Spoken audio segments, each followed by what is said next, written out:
What's going on, everyone? Online prep coach Alex Kiko here with the prepcoach.com. We are talking about and going to break down, and hopefully this will be the only video you guys need on knowing if you should or should not mix your peptides together in the same vial, syringe, and everything. I'll be honest, I didn't know where to take this video. People sent me a couple different things they wanted me to look at. I looked at some stuff like the popular guys who put out their videos and their own opinions and things like that, because I was trying to see a broad perspective of what the landscape is. And I don't believe I saw one that talked about the things I'm going to talk about today, because it's very all-encompassing. And at the same time, although I think I have what I think is the right answer, there's still so many intricacies here that honestly, we're still figuring out even after a decade of this. So I want to go ahead and break this down. Fair warning, I don't know what direction this is exactly going to go in, but I have some key points I think that need to be teased out and talked about to make sure we can have like an educated conversation about this, because it's not as simple as just X, Y, and Z, right? Because there's so many variables. So a couple things. Number one, we will go with first the obvious. We have pH and solubility. Two, we'll go ahead and go with co-crystal formation. Three, obviously looking at what we're utilizing to actually dissolve water as our solvent. Four, we have to talk about obvious of misfolding proteins. Five, I think a cool one would probably be looking at like copper and methionine as a comparison. That'll make a lot of sense for some certain things. We can go with the overall rehydration process. We got number 7. I'll try and write a little bit bigger here. We obviously have the basics of temperature, right?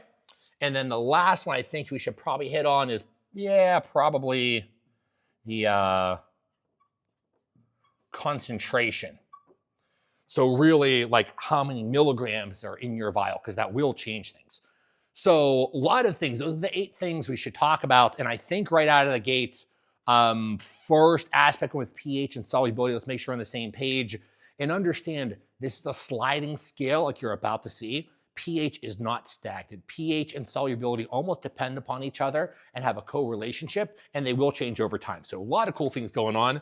But if we look at pH, our basic scale, right?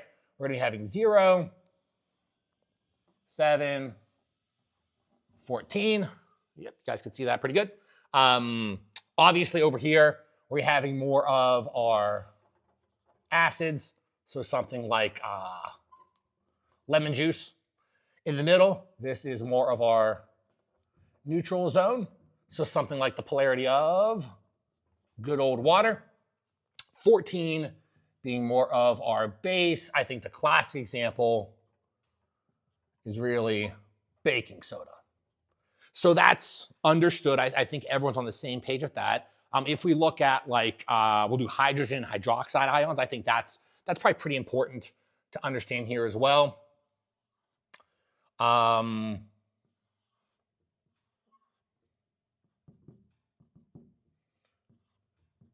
So if we kind of break this up, we have a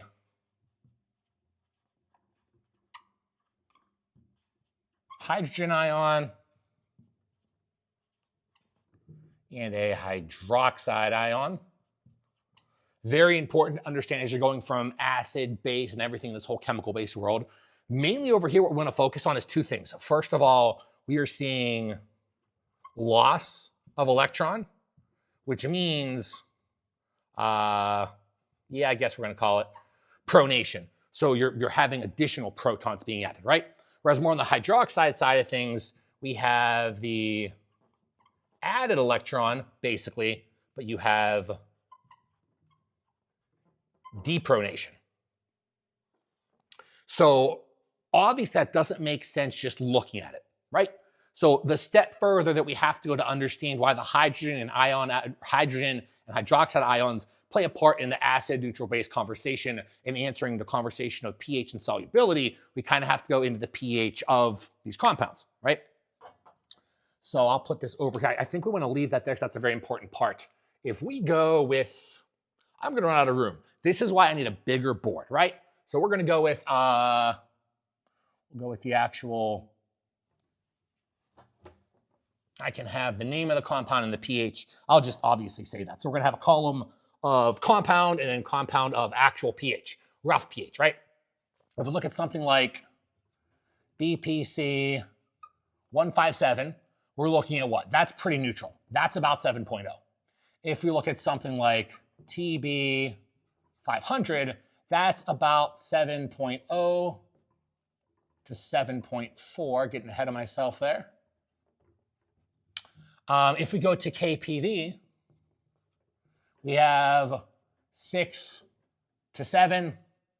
Because I have a daughter in middle school, 6, 7. I guess that's a thing now. Like every generation has their thing. So if it gets a laugh, cool. I still don't get it. Doesn't really mean anything, but whatever. Then we have our things like our GHKCUs and really the majority of our GH peptides, right? So in this whole world, we have a pretty decent range of something like 5.5 to 7.0. By the way, what I should have mentioned over here, big things to point out, 4 and 9. We'll get to that. So GHK, GH-based peptides, 5.5 to 7.0 roughly. Epitalin, right? If we look at that, we get a bioregulator in here. That is about 7.2.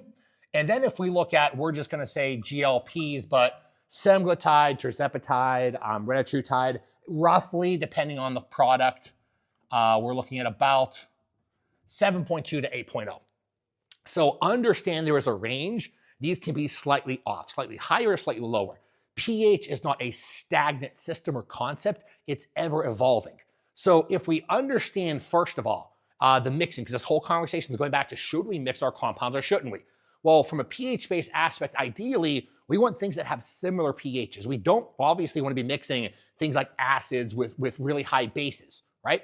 If that were to happen, what happens? You have a ton of protein misfolding. Why? Mainly because of the ionic shift and the inability to handle subatomic particles, those being protons and electrons. So to me, right out of the gate, if we look at that range, where do we see problems, right? Where do we see massive amounts of protein misfolding and really mismanagement of these compounds happening? From a pH-based aspect, these are all in a pretty close range, right? In reality, we tend to see a lot more problems like we're going to get to with the example of copper and methionine once you go from below the 4s and above the 9s. When you get into those ranges, that's when we tend to see a lot of these misfolding events occur. So we're going to get to that. But right out of the gate, these are the majority of compounds out there. Realize we're not talking about things like, and this is part of the solubility conversation, because these are all, I didn't mention, hydrophilic, right? These love water. That's you can reconstitute them in fluids and be perfectly fine. But what do we have to take into consideration? We have talked about this beforehand, but we're doing it again. If we have a cell, right? Stacked polar lipid, one end is hydrophilic, one end is lipophilic, and the electrons will kind of ping pong back and forth and have that flux scenario, right? Obviously, if you were to inject a compound that is an oil-based, because that's a lipophilic compound, or a water-based hydrophilic compound, what happens? You get separation, you get site-based irritation, you get adhesions, and generally misfolding of those proteins. Because yes, water and oil split, they separate, mainly because that's not how it works at the cellular level. So how could it work so far upstream? So here's the conversation of solubility where, and it kind of makes sense, but we obviously have to say it, something like SLU, right? SLU-PP332, my little buddy, that is more of a lipophilic compound. So if you're combining an injectable SLU in an oil base with something like BPC or TB or things like that, first of all, at the cellular level, there's incompatibility because we cannot be mixing hydrophilic and lipophilic compounds. So big knock against it, number one. Number two, it will then further cause site-based irritation, which then, as things sit in that pocket, and usually you get immune response, body will encapsulate the compound. You'll have everything in there. So you'd have an injectable SLU and BPC in the same encapsulated scenario, or adhesion rather. Immune system tries to sequester it because it thinks there's going to be a threat, right? So automatically then you start getting the misfolding of those proteins and the dimers will form, and then you have more aggregates and all these nasty things we don't want. Because remember, and this goes back to, we should actually add more to this as well, we can have misfolding and aggregate formation of basic, I don't want to, people call them what, zombie molecules, or basically whenever you put two compounds together, they basically misfold each other. Now you have a compound that you don't know what it does. That always causes the immune-based response, and that causes the fevers and really the overall, I would say, like herx, the faux herxing response. If you're getting that, you could be literally either having a misfolded product by the time you get it, or when you inject it, it can also be misfolded. So then we also have this whole concept of biology. So it's not just enough to test your product. You can have a perfectly fine product on paper. You apply it biologically via enzyme systems. You may mismanage it and misfold it yourself. So those are the people where, and this is big in like the exogenous growth hormone community, they will take exogenous growth hormone and they'll be in the hospital off of 1 IU. Their blood pressure will triple, heart rate will triple. They'll add 30 pounds of fluid. It's not actually it is a pretty rare response, but it's not unheard of. So I haven't had anything as extreme with things like these traditional peptides, but remember back to the time where you're someone who, for no reason, you and your friend took the same peptide from the same vial, BPC for example. They had a perfect response and you just had that immune flare-up, flu, fever, nauseous, all that stuff. Same vial, same perfectly fine folded proteins and molecules, no issues of an ionic problem, but you biologically, enzymatically misfolded them. Now, in terms of why that happens, no idea. Like again, this is why I said we have so much research behind this stuff for 10 years, and yet we're still figuring it out. So I know I said a lot there. That is kind of the first part of this conversation, looking at pH and looking at solubility. So just based off of pH and solubility, all you have to do is really look at number one, is the pH similar, right? If the pH is similar and the solubility, it's either hydrophilic or lipophilic, if you're keeping those categories separate, not injecting them in the same syringe or putting them in the same vial, you're good. So that pH and solubility aspect of the majority ones, and we'll go through everything actually at the end. I think that makes more sense, but that's essentially what we're looking at here. So if you are practicing good practices and matching pH compounds and staying away from hydrophilic and lipophilic compounds together, no problem. So that's the big one. I think most people look at that and they see the deviations between these and they think there's a big problem.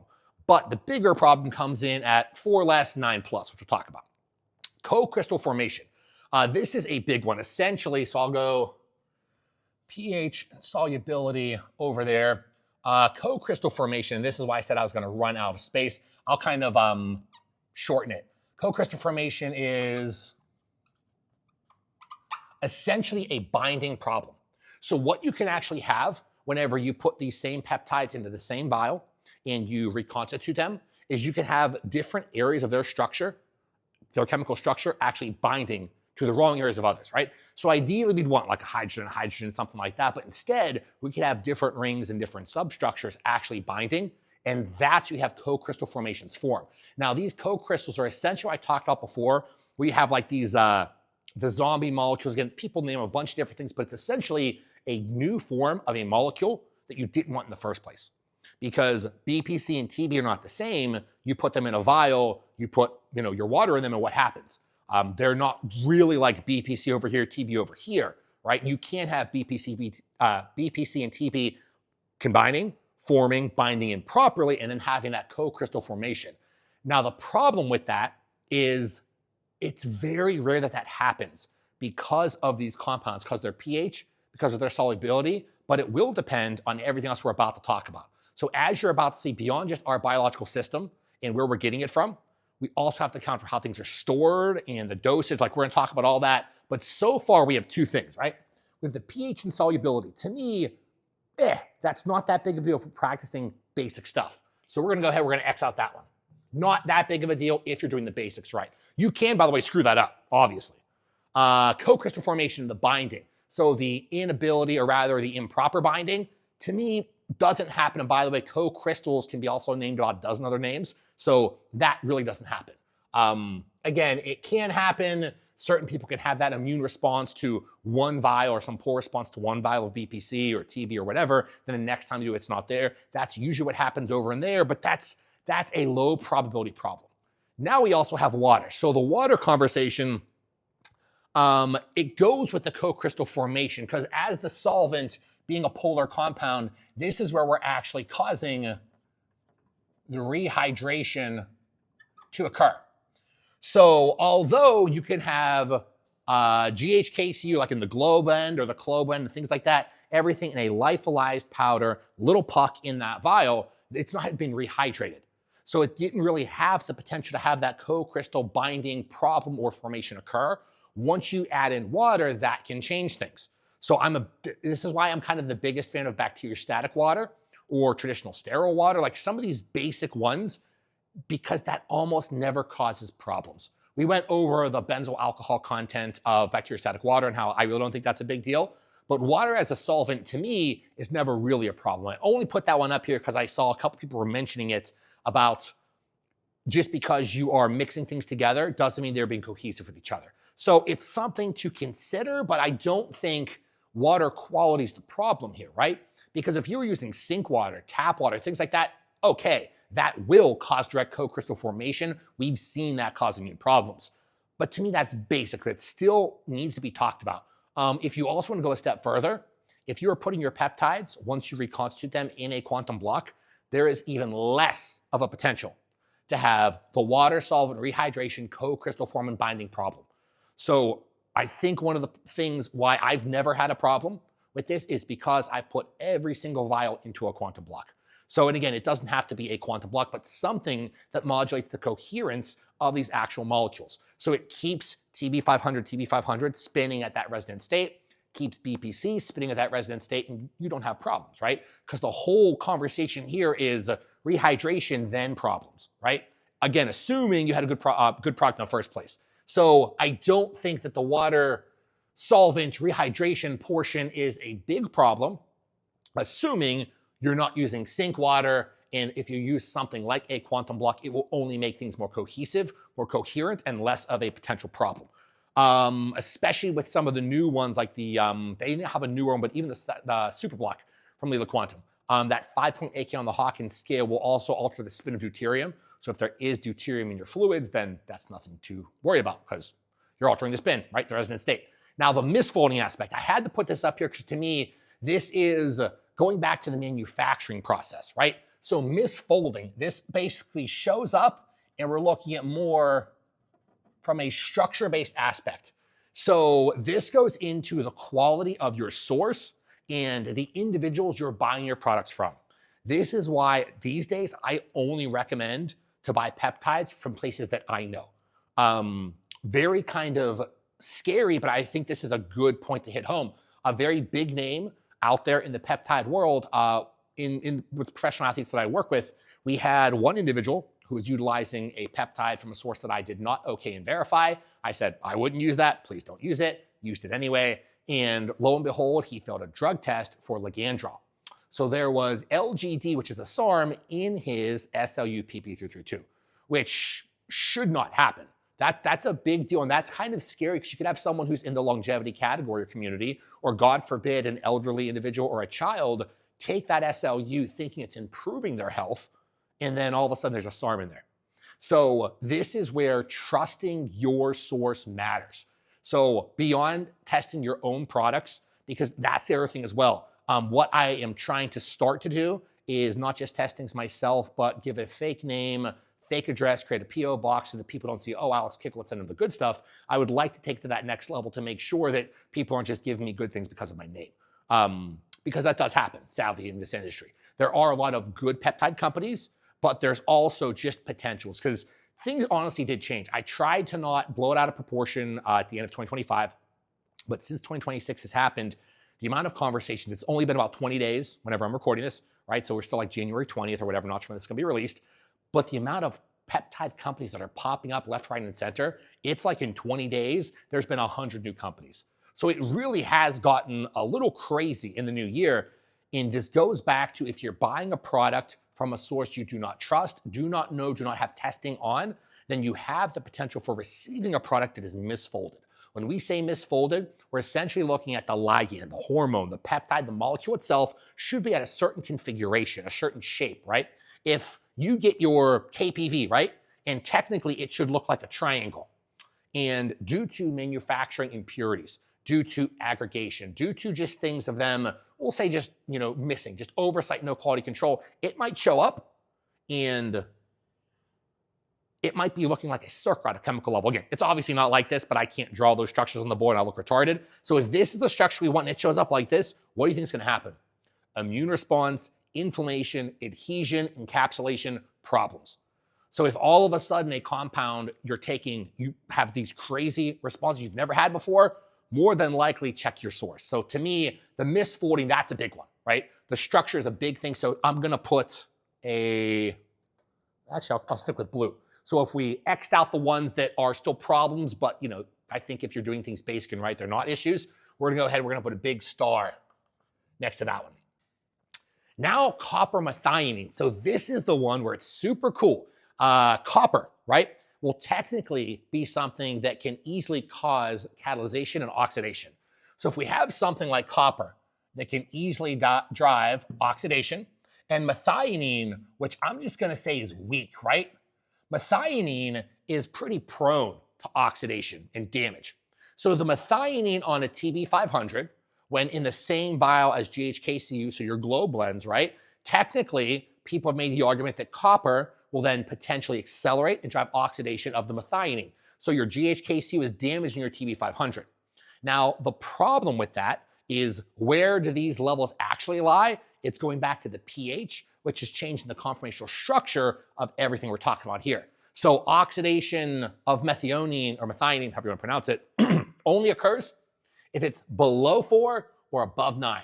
So if we have TB at 7.0 basically and GHK at 5.5 to 7, something in that range, right? You got to drop a lot. You have to really shift pH either upper or lower in order to cause that big of a discrepancy, to cause a bunch of catalyzation, oxidation of that weakened methionine. So this leads us into the rehydration process. So to me, once you actually rehydrate, and actually, so this one, by the way, we're going to X that because the copper methionine conversation isn't that, or that example rather, is not that big of a deal, assuming you're doing everything we're about to talk about now.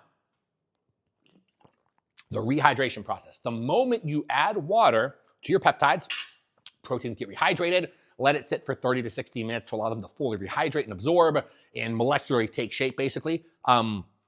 Depending on how long they stay hydrated, will slowly alter the pH. So the main reason, there's other reasons, but the main reason why, if you have your vial of peptide already reconstituted, if it's kept in the fridge, right, just basic good practices, then the longer it's rehydrated, the more potency it loses. But it's the degree. The degree of degradation is very, very, I think, overblown. And I say this because I myself, and at this point, at least 100 or so clients over the years, like there's been a lot of people where they forgot about the hexarelin or the oxytocin or the growth hormone or the BPC in the back of the fridge. Over a year or two later, they found it, and before they told me, they said, I'm just gonna try it. They tried it and felt almost the same effects. So obviously with TB and growth hormone, maybe you can't see those acute effects, but the oxytocin changes, that head rush, the ears getting super red, feeling like you're having a heart attack feeling, that was still there. The hexarelin dropping blood glucose levels, that was still there. Same thing with IGF, LR3, DES, that was still there, right? So to me, although the timeline will accelerate and modulate the pH in either or direction, depending on the compounds, I don't have a good answer for that timeline. I know people have put online, and there's numbers for 28 days, 30 days, 60 days, 90 days. No matter what it is, losing potency over time, but the degree, I have no idea. And because we've seen that, if it's being temperature controlled in a fridge, for example, once it's rehydrated, I don't think it's that big of a deal. People can make arguments against that, and that's more than fine. But what I would like to do is do some tests and have 3 vials, same compound, same manufacturer, have the basic lyophilized vial tested, have the basic lyophilized vial exposed to extreme heat, and then another one exposed to extreme cold, have them all 3 tested. Maybe even add in a 4th one, reconstitute it, send that in, and see if it's kept out of the fridge, if it's reconstituted and like thrown around in the shipping process, how much the structure gets damaged, and then be able to compare all 4. I think that'd be really cool. We should actually do that. But regardless, I've done that before with growth hormone way in the past, but not I've done it with some peptides. I have to check my notes. I haven't done it with the majority, and this was also a little bit of time ago. So let me actually check my data, but I do want to go back and redo those tests.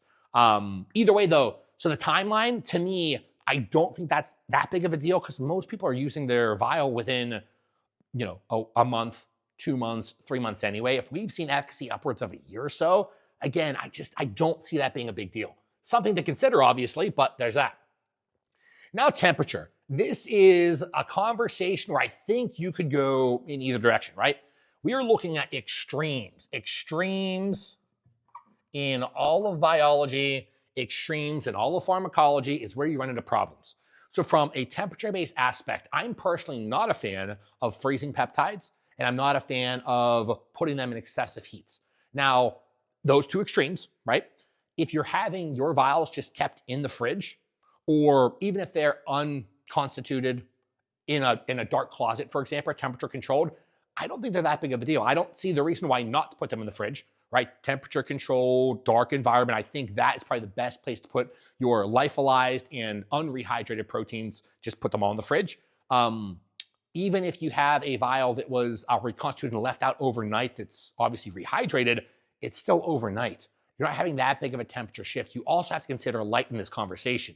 So is this an area where it's exposed to a ton of excessive blue or UV? Or is it an area that has some red, that has some greens, has a couple different, bio lamps and full spectrum bulbs? That will make a difference. So to me, extreme temperatures, either higher or lower, and extreme lights will, to me, have the biggest damaging effects. So to me, I think that's another big one. I think, and again, this could be debatable.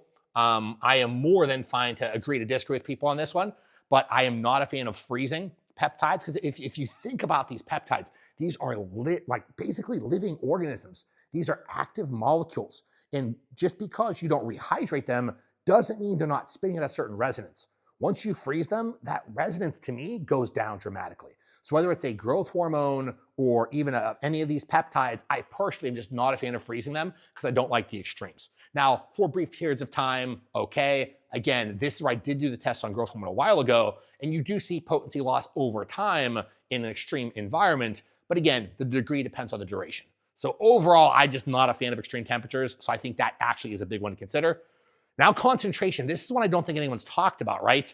This is where we're looking at more of the ionic conversation. So if you increase the actual concentration, that is going to slowly alter the ionic cascades. I'll do this. And then that is what's going to alter pH levels. That's also going to cause aggregates to actually form, and that's going to be causing protein misfolding and problems of that nature. So when I say concentration, if we have a vial of a 5 milligram amount of GHK or a 50 milligram amount of GHK, that's the concentration we're talking about. So you technically could make the argument that the higher the milligrams in the vial can technically alter whether it's a hydrogen or a hydroxide ion to then alter the actual protons and electrons to then downstream basically alter the pH to cause aggregates to form. Now, with that being said, in application, right? Glow, Clo, these big blends with like 50, 60 milligrams in a vial or whatever, do we see this causing problems? I haven't. I haven't ever really seen them cause problems. So although it's a good thought experiment, I don't know if it even makes that big of a difference. So although it's real, I think we're giving it the red, we're giving it the X. So when we're, wrapping up this conversation of compounds that could be and should peptide be mixed in the same syringe, I don't believe that's a problem. Because if you are having, first of all, let's go through a couple basics. You are getting your peptides from a high quality manufacturer, good facility, good peptide company. You are storing them properly. You are making sure that you are not putting sink water in them.